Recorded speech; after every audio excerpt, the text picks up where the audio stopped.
So, hello guys, I'm Kumar K. Previously, I worked at Amazon and Mia.net as a software engineer, and now I spend most of my time in guiding and training students so they can achieve great heights in their life. So, today is a very happy day because with us we have our special student Sukriti. She's a college student and she has recently cracked off-campus engineering internship offer from Amazon. So we are going to discuss her journey and how she did what she did to get this offer in detail in this particular podcast. Also, one special thing to mention is that she has 95% attendance in our daily life DSA plus OA plus CP 8-month program. So congratulations, Sukriti. Can you start giving your small introduction to our audience here, Sukriti? Yeah.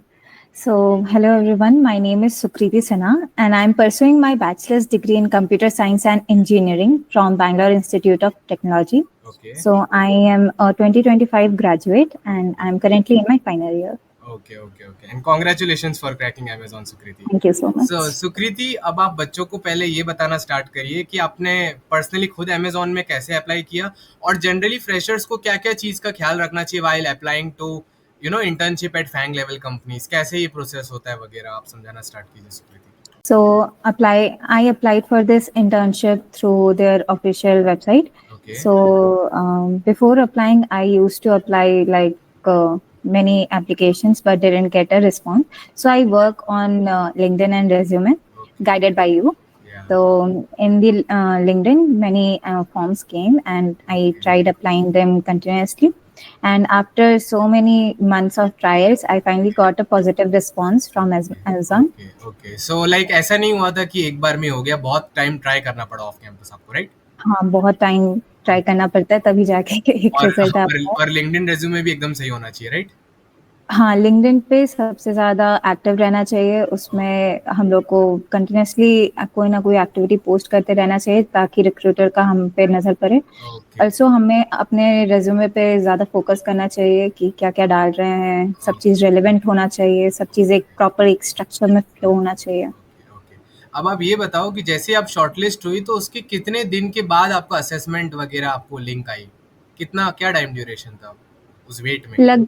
लगभग 2 weeks के बाद आया था तो response. आपका जो coding assessment और ओए था वो आप स्टार्ट से बताना चालू करो कि कैसे अमेजॉन इंटर्नशिप के राउंड्स वगैरह क्या. सो हेलो सुकृति, आप अपना कोडिंग असेसमेंट कैसा क्या था सब समझाना चालू करिए अमेजॉन का.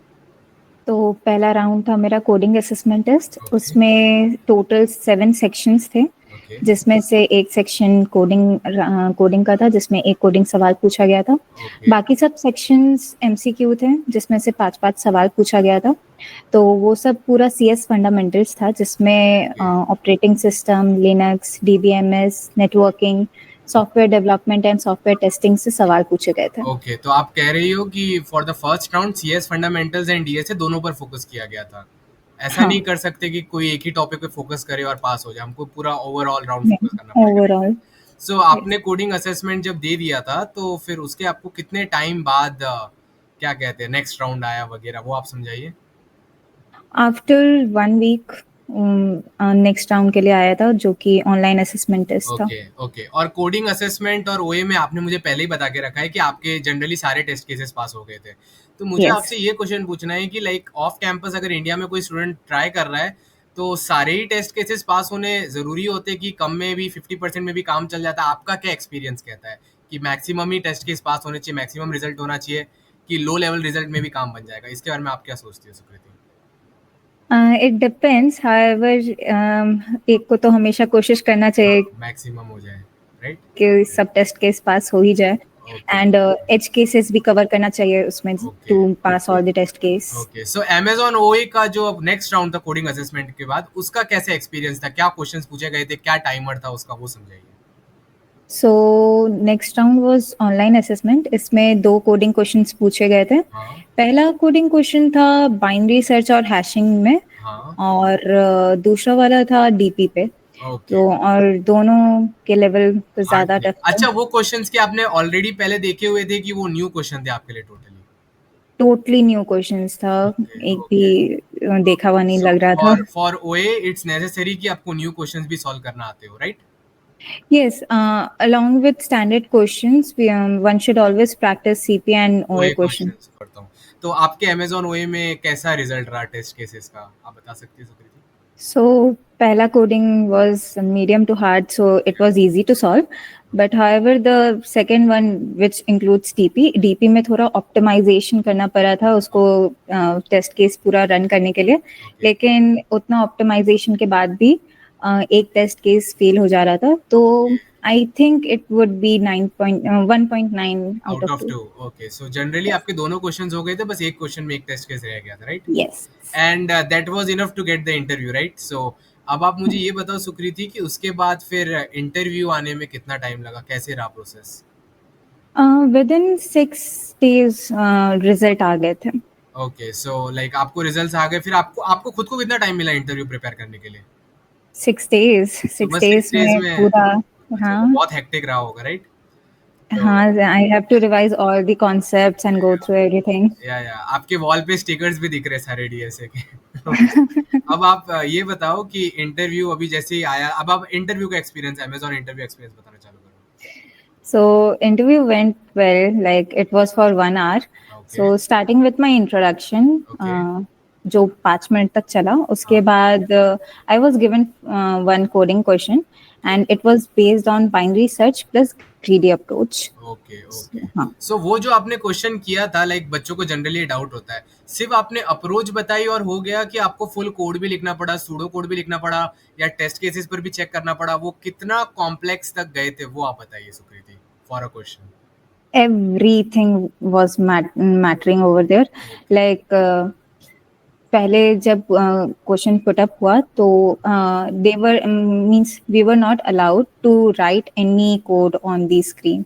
So first we have to explain our approach, and if the interview was satisfied with our approach, then only he allowed me to write the code. Okay. So and code also you have to write it fully. ऐसा नहीं कि code के बिना काम चल जाए, right? You have to write the code fully. fully Yeah. fully. And then you have to handle the test cases, edge cases also, as you were telling me, right? Yes, like जब पहला question put up हुआ था तो उसमें I was missing one edge case. Okay. So initially I wrote the code, optimized one, but एक edge case miss हो रहा था तो इंटरव्यूअर ने थोड़ी हेल्प करी. उसने बोला कि एक बार गो थ्रू करो और एक बार ड्राई रन करके एक बार देखो हो सके तो ड्राई रन जब किया तब उसमें जाके पकड़ाया कि ओ अच्छा एक टेस्ट मतलब एक एज केस मिस हो रहा था, फिक्स कर दिया, राइट? उसको फिक्स कर दिया. अच्छा, ठीक है. और उसके बाद आपको सेकंड क्वेश्चन भी पूछा गया था कि बस इंटरव्यू ओवर हो गया इतने के बाद? पहला क्वेश्चन जब हो गया तो उन्होंने कहीं पर रन करके देखा उस कोड को. अगर वो कोड फुली रन हो पा रहा था देन ओनली हमारे नेक्स्ट क्वेश्चन का बारी आया. तो आपका नेक्स्ट क्वेश्चन का बारी आ गया, राइट? Going towards. अच्छा, तो फिर नेक्स्ट क्वेश्चन आपको लिंक लिस्ट टॉपिक पर पूछा गया था, राइट? यस, लिंक लिस्ट पे था. आपने रिलेटिवली फास्ट जल्दी कर दिया था कि उसमें भी आपको टाइम लगा था? Link list was quite easy for me. अच्छा, तो आपने टाइम प्ले कर लिया था. ओके, तो उसको बहुत जल्दी कर लिया था. ओके, बट दोनों क्वेश्चन में आपको सारा कोड, सूडो कोड सब लिखना पड़ा, टेस्ट केसेस सब चेक करने पड़े? ऐसा नहीं कि ऊपर से लिख के छोड़ दिया चल गया, ऐसा नहीं? एकदम नहीं. स्पेशली अगर क्वेश्चन पुट अप किया गया है तो पहले हम लोग को जितने टाइप ऑफ अप्रोचेस हम लोग लगा सकते हैं वो सब एक्सप्लेन करना रहता है. और जब तक इंटरव्यूअर पूरा एक्सेप्ट नहीं कर लेता है वो सॉल्यूशन को, मतलब कोई एक ऑप्टिमाइज सॉल्यूशन आपने बताया, अगर उससे भी ऑप्टिमाइज कोई सॉल्यूशन है तो वो आपको टाइम देगा सोचने के लिए कि और सोचिए. अगर आप जाके उस ऑप्टिमाइज सॉल्यूशन तक पहुंच पाते हैं then only you are allowed to write the code. वैसा था. और कोड लिखने के बाद भी ऐसा नहीं कि हाँ हो गया, उसके बाद भी टाइम कॉम्प्लेक्सिटी, स्पेस कॉम्प्लेक्सिटी पे फोकस किया गया था. मतलब सारे कोडिंग इंटरव्यू एटिक्वेट फॉलो करने, राइट? बहुत सारे बच्चों को जानने में इंटरेस्ट है. मैंने ये क्वेश्चन अब इधर बुक में भी लिख के रखा है, एंड दैट क्वेश्चन इज कि आपकी जर्नी कैसी थी for DSA and coding from first year till now. पूरा आप बताइए कि आपने कैसे कोडिंग किया, कैसे कोडिंग डीएसए इंप्रूव किया वगैरह वगैरह, and how did it go? So I started my coding journey from first year itself. Okay. So I was not having any technical background. Like मैंने कभी कोडिंग नहीं किया था जिंदगी में. तो पहला ईयर कोडिंग से शुरू हुआ तो उसमें I got to know about Java programming language. तो पहला ईयर ज़्यादा लोड नहीं था, just I was knowing the language. I started practicing the question from second year, and I practiced generally on Geeks for Geeks, Lead Code, and HackerRank. Okay.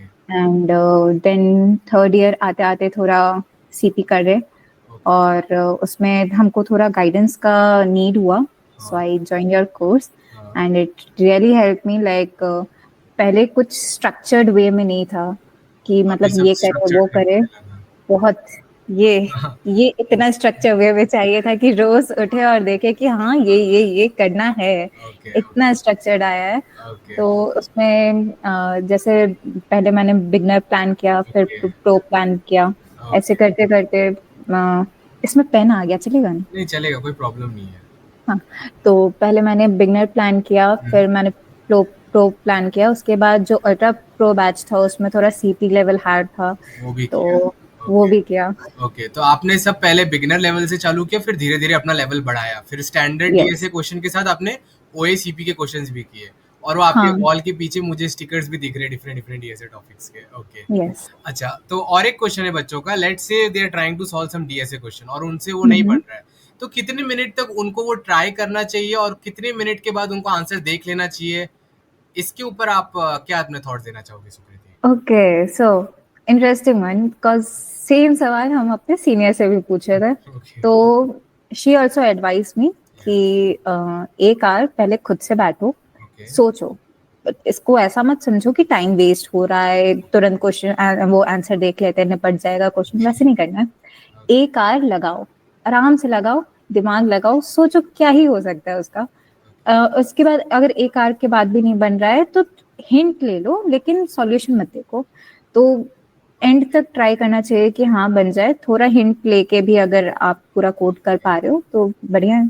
तो मतलब पूरा try करना चाहिए जो students first second third year में, rather than बार-बार answer देखना, ताकि उनकी थिंकिंग स्किल्स डेवलप हो, राइट? या हाँ, critical thinking, problem solving approaches, ये सब तभी जनरेट होगा जब आप टाइम लगाएंगे। ओके ओके ओके, अब और एक स्पेशल क्वेश्चन है, लास्ट क्वेश्चन, वो ये है, मैंने लिखकर भी रखा है कि बच्चे लोग ना बार बार ओए और इंटरव्यू में फेल हो जाते हैं, या तो उनको ऑफ कैंपस में ओए इंटरव्यू मिलते नहीं है, तो वो बहुत डीमोटिवेट हो जाते हैं और बहुत डिस्ट्रैक्टेड भी हो जाते हैं। तो इसका आप कैसे डील करती थी, और आप बच्चों को क्या टिप्स देना चाहेंगी to deal with the demotivation and distraction while preparing? I totally understand their situation. Like हम खुद एक Tier 3 कॉलेज से आ रहे हैं, तो मेरा भी वैसे ही रहता है कि ऑफ कैंपस ऑन कैंपस दोनों को एकदम मैनेज करके चलना पड़ता है। सब कंपनी हमारे यहाँ आती नहीं है, तो उसमें डीमोटिवेट नहीं होना, ठीक है, लेट से होगा पर अच्छा होगा, हमेशा ये सोच के चलना है, और नेवर गिव अप वाला अप्रोच रखना है कि हाँ मतलब करते रहना है, कहीं ना कहीं तो लग ही जाएगा, इतना लोड नहीं लेना है। तो आप कह रही हो कि रेगुलरली ट्राई करते रहना चाहिए, गिव अप नहीं करना चाहिए, राइट? हाँ एकदम। ओके सुकृति, आपसे बात करके बहुत अच्छा लगा। होपफुली द स्टूडेंट्स जो फ्यूचर में आते हैं प्रोग्राम में और जो प्रोग्राम में है वो भी आपके ऐसे बेस्ट ऑफर्स क्रैक करें। So thank you Sukriti for coming to the podcast.